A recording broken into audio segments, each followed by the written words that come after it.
A paz do Senhor, meus irmãos, muito bom dia. Estamos aqui para mais uma manhã de leitura bíblica. Estamos em Juízes, capítulo 15, 16 e 17. E temos então aqui a Sansão retornando para a sua esposa, aquela que ela tinha tomado dos filisteus.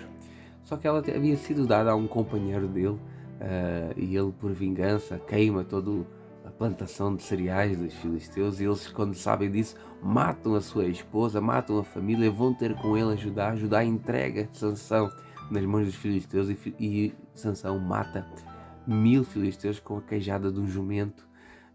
Depois dessa matança, ele tem muita sede. O Senhor então faz brotar água para que ele bebesse. Vemos aqui o cuidado do Senhor, apesar de tudo,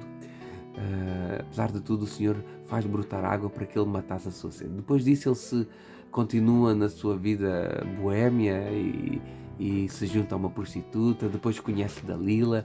Dalila, a gente sabe que foi a ruína dele, subornada pelos filisteus. Acaba descobrindo ali qual que era a origem da sua força. Claro que a origem dele não era o cabelo, mas foi o basta do Senhor, né? Depois de ele ter quebrado tantas vezes o seu voto, desta vez o Senhor o abandona mesmo, quando ele corta o cabelo, deixa essa mulher cortar-lhe o cabelo por negligência, né? Ele não deixou, estava dormindo, mas ele contou, né, o seu voto ao Senhor, porque quando a gente faz um voto ao Senhor é entre nós e Deus, não temos que contar.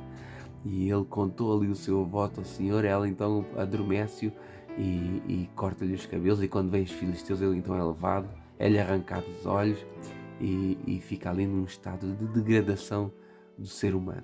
Depois disso eles fazem uma festa, os filisteus, para comemorar a sua vitória sobre Sansão, e Sansão então é levado para ser gozado, para ser humilhado.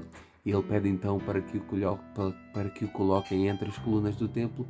Ele então faz uma oração ao Senhor, e o Senhor lhe devolve ali a força, e ele mata ali toda aquela gente que estava no templo. A palavra do Senhor diz que ele matou mais pessoas na sua morte do que em sua vida. Depois temos aqui também, no capítulo 17, o início da história de Dan, como que Dan se voltou para a idolatria. Começa tudo aqui na casa de Mical que constrói para ele um ídolo, uma imagem de fundição, chama um levita para ser sacerdote sobre a casa dele, e depois lá mais nos capítulos seguintes nós vamos perceber que isso foi ruína para a tribo de Dan. O versículo que eu gostaria de destacar está no capítulo 16, no versículo 21, e diz assim: Mas os filisteus pegaram ele e lhe arrancaram os olhos, e levaram-no para Gaza, e lhe amarraram em cadeias, e girava ele um moinho no cárcere.